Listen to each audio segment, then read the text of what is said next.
नमस्कार, मी पूनम. माझ्या युट्यूब चॅनलवरती तुमच्या सर्वांचे स्वागत आहे.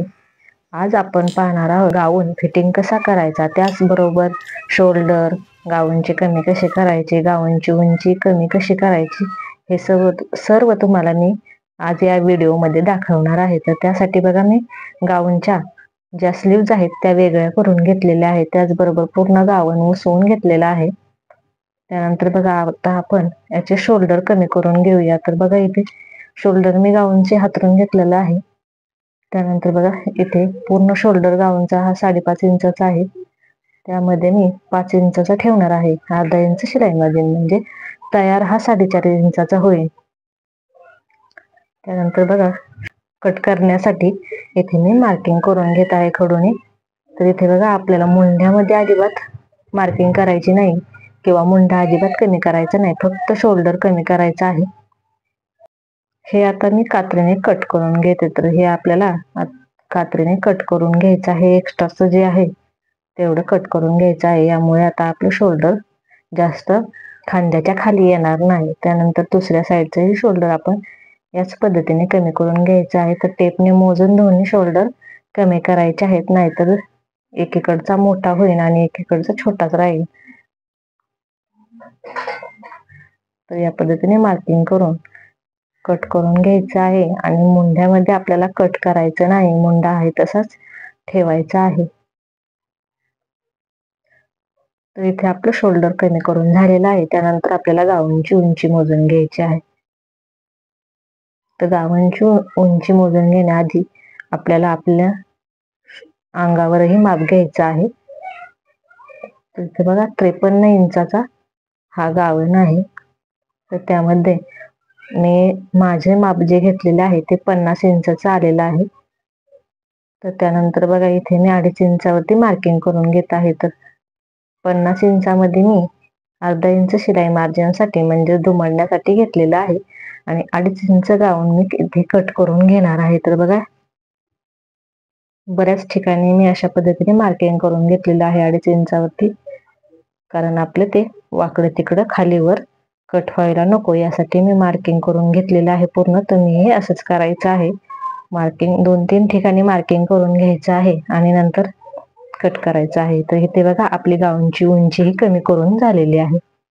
त्यानंतर बघा, ह्या स्लीव्ज ज्या आहेत त्या आपल्याला कमी करायच्या आहेत. तर बघा, इथे मी 5.5 इंचाची स्लीव्ज ठेवणार आहे, म्हणजे तयार ती 5 इंचाची होईल आणि अर्धा इंच शिलाई मार्जिन. त्यानंतर अशा पद्धतीने बघा, खडून इथे मार्किंग करून घेतलेलं आहे आणि हे मी कट करून घेणार आहे. तर याच पद्धतीने दुसरी स्लीव्ज मी 5.5 इंचावरती कट करणार आहे आणि दोन्ही स्लीव्ज एका मापाच्या कट करून घ्यायच्या आहेत. त्यानंतर बघा, स्लीव्जचा आपल्याला सेंटर कट करून घ्यायचा आहे. त्यानंतर आपल्याला ही स्लीव्ज शोल्डरला जोडून घ्यायची आहे. स्लीव्ज जोडताना आपल्याला मध्यापासून सुरुवात करायची आहे जोडायला. जरी स्लीव्ज आपल्याला कमी पडली तरी ती मुंढ्यामध्ये व्यवस्थित होते, त्यासाठी आपल्याला मध्य भागापासून जोडायला सुरुवात करायची आहे. तर बघा, इथं आपण शोल्डर कमी केल्यामुळे आपल्याला ही स्लीव्ज कमी पडलेली आहे. त्यामुळे आपल्याला कोणताही स्लीव्ज जोडताना आपल्याला मध्य भागापासून सुरुवात करायची आहे. तर हे बघा, इथं मी स्लीव्ज जोडून घेतलेली आहे. आता या स्लीव्जला आपल्याला डबल टिप मारून घ्यायची आहे. कोणतीही स्लीव्ज जोडताना आपल्याला तिला डबल टिप मारून घ्यायची आहे. तर सेम याच पद्धतीने मी दुसरीही गाऊनची स्लीव्ज जोडून घेतलेली आहे. त्यानंतर बघा, या स्लीव्जला आपण जॉईन करून घेऊया. तर इथे बघा, गाऊनची जी पहिली टिप आहे आधीची, तिला ही स्लीव्ज जॉईन करून घेतलेली आहे बघा. त्यानंतर बघा, पूर्ण गाऊनची रुंदी मी इथे मोजून घेतली आहे. तर ती 25 इंच आहे आणि माझ्या छातीचं माप 32 इंच आहे. तर त्याचा दुसरा भाग हा 16 इंच येतो. त्यामध्ये मी लुझिंगसाठी 4 इंच घेतलेला आहे. दोन्ही साईडने 2-2 इंच लुझिंग मी ठेवणार आहे. आणि 25 इंचामधले 20 इंच कट झाल्यानंतर 5 इंच राहतं. तर दोन्ही साईडला मी 2.5-2.5 इंचावरती मार्किंग केलेलं आहे. तर इथून मी फिटिंगची टिप टाकणार आहे.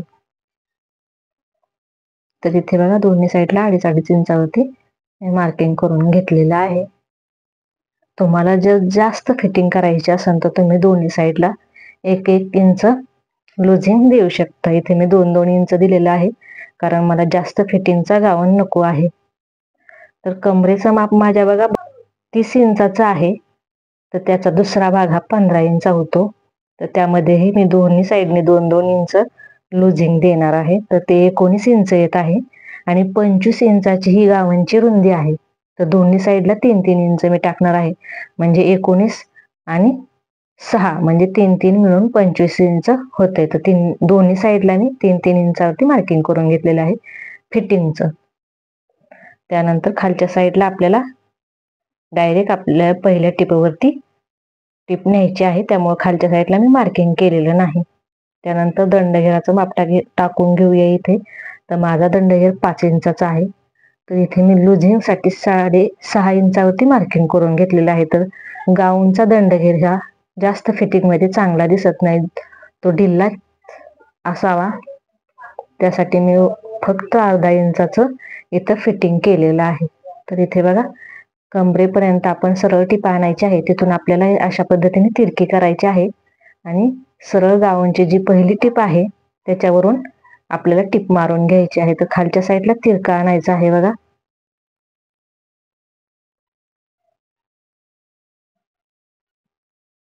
या साईडलाही 6.5 इंचावरती दंडघेर टाकून घेतलेला आहे आणि जे मार्किंग केलेलं आहे त्यावरून आपण टिप मारून घेणार आहे. तर इथून बघा तिरकं खाली आणायचं आहे पहिल्या टिपेकडे आणि त्या पहिल्या टिपेवरूनच आपल्याला टिप मारायची आहे, म्हणजे आपल्या पायामध्ये फिटिंग होणार नाही, गाऊन आहे तसा राहील. त्यानंतर बघा खालची आपण उंची कमी करण्यासाठी जे कट केलं होतं तिथंही आपल्याला अशा पद्धतीने दुमडून घ्यायचं आहे गाऊन आणि टिप मारून घ्यायची आहे. तर इथे बघा अशा पद्धतीने टिप मारल्यानंतर तुम्ही गाऊन घातल्यानंतर असं वाटणार सुद्धा नाही की या गाऊनची उंची कमी केलेली आहे किंवा गाऊन फिटिंग केलेलं आहे. एकदम सुंदर असा गाऊन दिसणार आहे. तर इथे बघा पूर्ण गाऊन फिटिंग करून झालेलं आहे आणि उंचीही कमी करून झालेली आहे. तर अशा पद्धतीने इथे गाऊन मी फिटिंग केलेलं आहे बघा. इथे बघा बाहीमध्येही व्यवस्थित गाऊन दिसत आहे आणि शोल्डर मध्येही व्यवस्थित दिसत आहे. त्याचप्रमाणे गाऊनची उंचीही व्यवस्थित आलेली आहे. जर हा व्हिडिओ आवडला असेल तर लाईक करा आणि सबस्क्राईबही करा. तर अशा पद्धतीने आपला पूर्ण गाऊन फिटिंग करून रेडी झालेला आहे.